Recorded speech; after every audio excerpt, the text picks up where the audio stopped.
जय हिंद बच्चों और बहुत बहुत नमस्कार सभी लोगों को। तो थंबनेल और यहाँ पे जो बोर्ड पे लिखा हुआ है इसको देख के तो आप अंदाज़ा लगा ही सकते हैं कि आज मैं किस विषय पे बात करने वाला हूँ। तो जी हाँ, मैं वही बात करने वाला हूँ जो आप समझ रहे हैं कि सर अगर क्लास 11th हम लोग नहीं पढ़े हैं या क्लास 11th हमारा पूरी तरह से बर्बाद हो चुका है तो अब हम 12 को कैसे पढ़ें। क्योंकि मैं केमिस्ट्री पढ़ाता हूँ तो मैं केमिस्ट्री के पॉइंट ऑफ व्यू से बात करूँगा। आप ऐसे ही बातें जो भी मैं बताऊँगा आप अपने फिजिक्स और बायो के या मैथ के टीचर से संबंधित जो भी हैं आपके, उससे आप इस विषय पर बात करेंगे और हल निकालने का प्रयास करेंगे। तो सबसे पहली बात, आप अकेले नहीं हैं, आप अकेले स्टूडेंट नहीं हैं जिनका क्लास 11 खराब हो गया है, वो नहीं पढ़े हैं। पहली बात तो कारण क्या होता है क्लास 11, क्या कोई शौकिया नहीं पढ़ता है कि चलो यार छोड़ो 11 क्या होगा पढ़ के? नहीं, इसके पीछे भी कारण है, इसके लिए मैं अलग से वीडियो में बात करूंगा। फिलहाल वो हमारा मैटर यहाँ पे नहीं है। आप अकेले ऐसे बच्चे नहीं हैं जिनका क्लास 11 बिगड़ा हुआ है। ऐसे बहुत सारे बच्चे होते हैं जिनका क्लास 11 एकदम से ही ख़त्म हो जाता है, वो कुछ नहीं जानते। मान के चलो कि 10th के बाद वो डायरेक्ट 12th में ही आ गए। तो क्या ये समस्या बहुत बड़ी है? सबसे पहले तो सवाल यही है कि क्या ये समस्या बहुत बड़ी है? तो बच्चों बुरा मत मानना, मैं ऐसी कोई बात नहीं करूंगा जो तुम्हें सुनने में अच्छा लगे, अच्छा फील कराए। Yes, this is a serious matter. ये एक सीरियस मैटर है, ये सच्चाई है। ये आपको काफ़ी दिक्कत में डालेगा, ये भी सच्चाई है। इसको हैंडल किया जा सकता है, मैं ये नहीं कह रहा हूँ कि 100% हैंडल किया जा सकता है, लेकिन वो आपके एफर्ट पे डिपेंड करता है कि आप किस तरीके से एफर्ट करते हैं। ठीक है, बहुत सारे वीडियोस में आप लोग यूट्यूब पे ही देखे होंगे कि क्या क्लास 11 पूरी तरह से बर्बाद हो गया है और अभी भी तुम्हारा सपना डॉक्टर या इंजीनियर बनने का है, तो आप ये भी काम कर सकते हैं, अभी मेहनत करके सब कुछ कर सकते हैं। देखिए वो सुनने में अच्छा लगता है, अच्छी बात है। आप, मैंने क्या बोला, एफर्ट पे डिपेंड करता है, लेकिन इसको इतना लाइटली नहीं लेना है कि छोड़ो, सर ने तो इस वीडियो में सर ने बोल दिया कि क्लास 11 खत्म हो गया, छोड़ो, ये बोल रहे हैं तो हो ही जाता है। नहीं बेटा, करना पड़ेगा, करना तो पड़ेगा ना, अपने आप तो होगा नहीं, तो उसके लिए एफर्ट लगाना पड़ेगा। जो चीज़ें बिगड़ गई हैं उसको ठीक करने में समय लगेगा, एफर्ट लगेगा, एक्स्ट्रा मेहनत लगेगी। जो आपने इन्जॉयमेंट क्लास 11th में किया है वो बंद करना पड़ेगा। पहली बात तो 12th में वो ऑलरेडी आप बंद करेंगे क्योंकि आपको पता है कि अब तो बोर्ड का एग्जाम देना है, और जितने भी जेईई मेंस वाले बच्चे होंगे उनके लिए तो बोर्ड का परसेंटेज भी मायने रखता है। तो पहली बात तो एफर्ट आपको बहुत एक्स्ट्रा करना है। ठीक है, इस मैटर को सुलझाया जा सकता है, इसमें कोई बहुत बड़ी बात नहीं है अगर आप सही से काम करेंगे तो। अगर आपने इस यहाँ पर भी थोड़ी बहुत भी अगर लापरवाही की तो फिर समझ जाइए कि फिर बची कुची चीज़ें भी बिगड़ जाएंगी। तो क्या क्या चीज़ें हम ऐसे करें, हम केमिस्ट्री की बात करेंगे तो देखिए, केमिस्ट्री 3 पार्ट्स में बटा हुआ है। सबसे पहले अगर मैं सीरियल वाइज की बात करूं तो आपको पढ़ना है पहले 12th में फिजिकल के 3 चैप्टर हैं। ठीक है, सोल्यूशन हो गया, इलेक्ट्रोकेमिस्ट्री हो गया, केमिकल काइनेटिक्स हो गया। फिर उसके बाद इनऑर्गेनिक में आपको coordination compound, D and F block elements पढ़ने हैं। फिर ऑर्गेनिक में आपके मेजर चैप्टर्स हैं। ठीक है, एल्डिहाइड कीटोन्स है वे, जिसमें सबसे बड़ा चैप्टर है। तो हाइड्रोकार्बन आपने 11th में पढ़ रखा है। अब पहली बात कि हम बात करते हैं कि हमें पहले वो चीज़ देखना पड़ेगा कि 12th में क्या चीज़ें यूज़ होंगी, वही चीज़ हमें 11th का पढ़ना है। अभी देखो, मैं बात कर रहा हूँ कि आपका 12th ना बिगड़े, पढ़ना तो आपको सभी कुछ है भाई। अगर जिसका 11th खराब है उसका कंपटीशन नहीं निकल सकता, नहीं निकल सकता, नहीं निकल सकता। मैंने 3 बार इस बात को बोला। जिसका क्लास 11 खराब है वो डॉक्टर इंजीनियर बनने का सपना बिल्कुल छोड़ दे, वो आपको सुधार के ही आगे जाना पड़ेगा, ये बात तो तय है। तो 11 तो आपको 100% पढ़ना है अगर आपको जेईई मेंस और नीट में भी मतलब अगर रैंक लाना है और आपका 11 बिगड़ा हुआ है। फिलहाल मैं उस बात को साइड रखता हूं, मैं भी बोर्ड तक ही सीमित हूं। ठीक है, तो मैं बोर्ड की बात कर रहा हूं। तो सबसे पहले हमको आइडेंटिफाई करना पड़ेगा कि क्या क्या चीज़ें हमें चाहिए। हर चीज़ तो जाहिर सी बात है नहीं पढ़नी है, हर चीज़ हमें नहीं पढ़ना है कि पूरा सिलेबस उठा के 11 का पढ़ना है। हमें पहले डिटरमाइन करना पड़ेगा कि क्या क्या चीज़ें हमको पढ़नी है। जैसे सबसे पहले हमको फिजिकल पढ़ना है, तो अगर सीरियल वाइज हम लोग चलते हैं तो फिजिकल में सबसे पहले हमको मोल कंसेप्ट पढ़ना पड़ेगा। मोल कंसेप्ट में एटलीस्ट मोल के फॉर्मूले को तो हमको ध्यान रखना, और मोल में कुछ नहीं पढ़ सकते हो तो मास अपॉन में मोलर मास वाला फॉर्मूला पढ़ लो, उस पर 2-4 क्वेश्चंस कर लो। एवोगाड्रो नंबर के बारे में आपको अच्छे से जानकारी होनी चाहिए। दूसरा, हमें रेडॉक्स पढ़ना पड़ेगा। रेडॉक्स में हमें ऑक्सीडेशन नंबर निकालना आना चाहिए। कोऑर्डिनेशन कंपाउंड में हमें बहुत अच्छे से उसका इस्तेमाल करना। बहुत सारी और भी बातें जैसे sulphate, phosphate, nitrate, chlorate, perchlorate. हालांकि पी ब्लॉक आपके सिलेबस से बोर्ड्स के हट गया है, ये आपके लिए बहुत ही राहत वाली बात है। नहीं तो फिर अकेले 1-1.5 महीने पी ब्लॉक में लग जाते हैं। तो वो हट गया तो ठीक है आपके लिए, लेकिन जेईई मेंस और नीट में तो वो है। तो मोल कंसेप्ट हो गया। उसके बाद आपको इनऑर्गेनिक की अगर हम बात करें तो आपको क्वांटम नंबर का पूरा जानकारी होना चाहिए। हम ये नहीं कह रहे कि क्वांटम नंबर पढ़ना है, क्वांटम नंबर पूछा जाएगा, पूछा कुछ भी नहीं जाएगा कि व्हाट इज क्वांटम नंबर, ठीक है, what is effective nuclear charge, ये सब कुछ नहीं पूछा जाएगा आपसे, चिंता मत करिए। 12th में आपको इसका इस्तेमाल करना पड़ेगा। असल में क्लास 12th 11 से बहुत ज़्यादा ईजी होता है। पूरा अप्लीकेशन जो है वो क्लास 11 का 12th में होता है। इसीलिए बच्चे समझ नहीं पाते कि यार हम 12th में हैं, हम शुरू से पढ़ रहे हैं, कैसे, मुझे तो समझ ही नहीं आ रहा है। बहुत सारे बच्चों की संख्या रहती है जो सर अब छोड़िए, मैं 11 छोड़ दिया हूँ, नहीं पढ़ पाया, 12th में शुरू से पढ़ूंगा। मैं उसको एक ही बात समझाता हूँ, तुम जब पढ़ने बैठोगे ना तो अपने आप चीज़ें सही नहीं होंगी।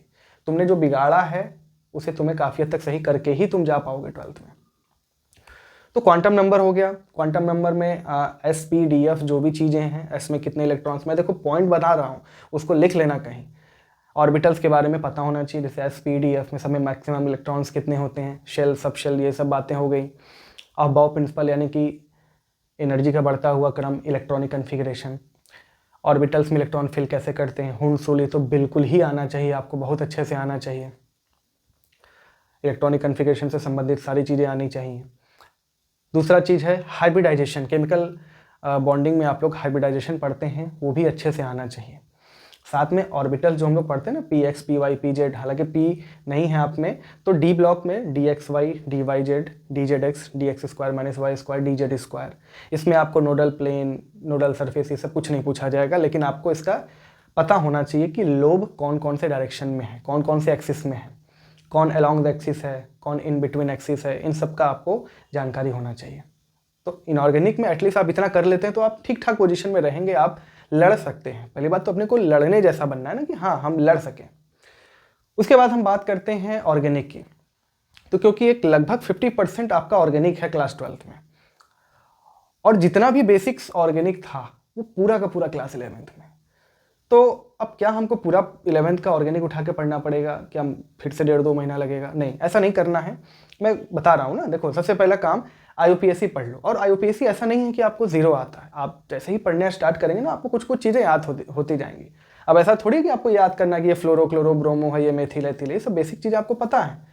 और आप जब 2-4 क्वेश्चन कर लेंगे आपको धीरे धीरे समझ में आने लगेगा। उसके बाद 25-30 क्वेश्चन आप IUPAC का और कर लीजिए, बहुत टाइम नहीं लगेगा। तो IUPAC आपका क्लियर हो गया। सीरियल वाइज बता रहा हूँ, ये IUPAC पढ़े बिना आगे मत बढ़ना।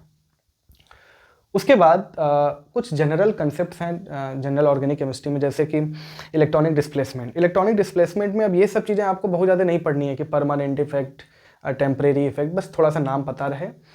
इंडक्टिव इफेक्ट में बहुत सारे ग्रुप्स होते हैं ना कि प्लस आई का ये ऑर्डर है, माइनस आई का ये ऑर्डर है। तो आप एक बार एनसीईआरटी को देखने का प्रयास करिए, देखिए कि उसमें कहाँ कहाँ तक क्या क्या चीज़ें, कौन कौन से उसमें ग्रुप लगे हुए हैं, ठीक है, कौन कौन से ग्रुप का इस्तेमाल किया हुआ है। तो वही सब चीज़ें आप पढ़िए और उसको ऑर्डर में सजा लीजिए, प्लस आई या माइनस आई का जो जो चीज़ें हैं, ठीक।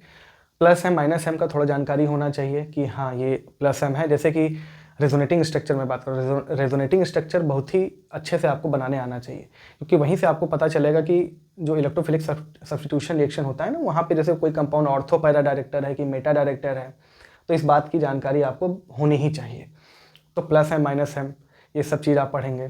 Carbocation, carbon ion, free radical बहुत ज़्यादा तो हम नहीं कहेंगे, लेकिन कार्बोकेटायन, कार्बन आयन, इस सब का बात तो आपको आना चाहिए कि हाँ इसकी स्टेबिलिटी कैसे चेक की जाती है।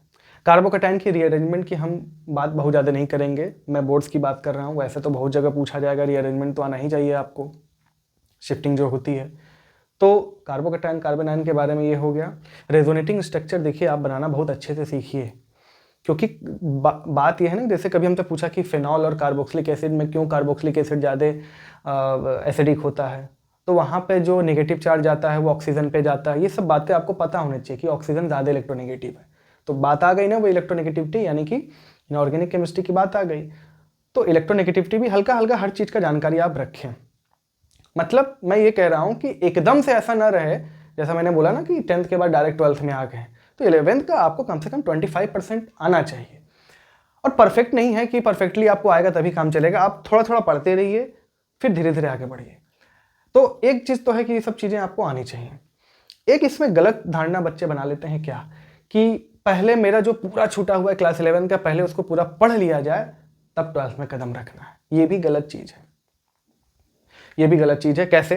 पहले हमको फिजिकल पढ़ना है, तो आप फिजिकल वाली चीज़ें जो मैंने बताया, मोल कंसेप्ट, ऑक्सीडेशन स्टेट और छोटी मोटी और बातें, उसको आप पढ़िए।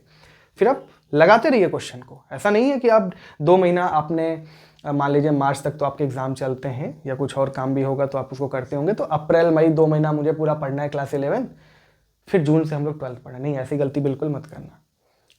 क्लास 11 पढ़ते रहो थोड़ा थोड़ा, उसके सहारे 12th के भी चैप्टर्स को पढ़ते रहिए। धीरे धीरे इसी तरह आगे बढ़ना है आपको, पीछे का चीज़ क्लियर करना है, उसके साथ साथ आगे बढ़ना है। इसके लिए आपको टीचर की हर कदम पे ज़रूरत पड़ेगी कि सर ये चैप्टर मुझे पढ़ना है, तो मुझे क्या क्या चीज़ें और जानकारी होनी चाहिए इसके बारे में। बहुत सीरियसली काम करना पड़ेगा। जो आपने हंस के काटे हैं ना क्लास 11, ऐसे बिल्कुल नहीं चलेगा। मैंने बहुत से बच्चों को ऐसे देखा है, सर वहाँ पे शादी थी तो 4 दिन वहाँ चला गया, 5 दिन वहाँ चला गया। अगर आपने ऐसा किया तो कोई टीचर, इस दुनिया का कितना भी अच्छा टीचर, वो आपको नहीं बचा सकता है।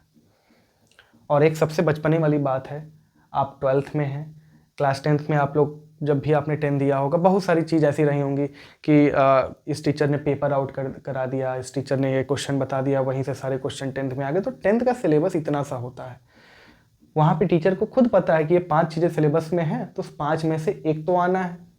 तो 5 बता दिया, आपने सोचा अरे टीचर तो 5 ने बता दिया। तो देखिए वो सब चीज़ें, हम ये नहीं कह रहे कि वो टीचर की गलती है, 10th का लेवल ही वही होता है। तो 11th में, 12th में ऐसी चीज़ें नहीं होती हैं। 12 आपने कितने ऐसे वीडियोस देखे होंगे, बताइए ईमानदारी से, जिसमें जो बोलता हो कि क्लास 10th इसको पढ़ लो, पक्का यहीं से 70 में 70 आ जाएगा, 80 में 80 आ जाएगा। कभी ऐसा मिला आपको?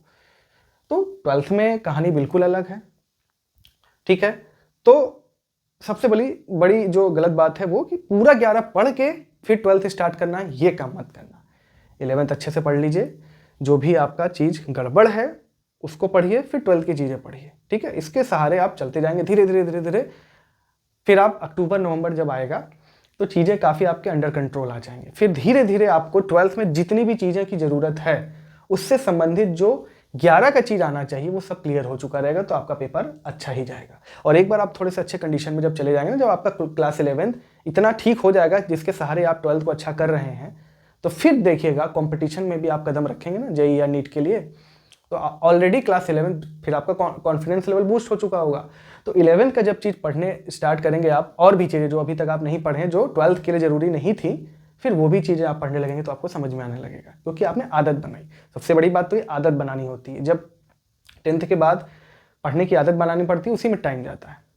तो आई होप कि आप ये सब बातों को फॉलो करेंगे, और कोई भी प्रॉब्लम है तो आप कमेंट कर सकते हैं, ठीक है। कोई भी दिक्कत होगा मुझे DM कर सकते हैं, टेलीग्राम चैनल का लिंक हमने दिया हुआ है, ठीक है। तो ऑल द बेस्ट सभी लोगों को, और बहुत बहुत नमस्कार।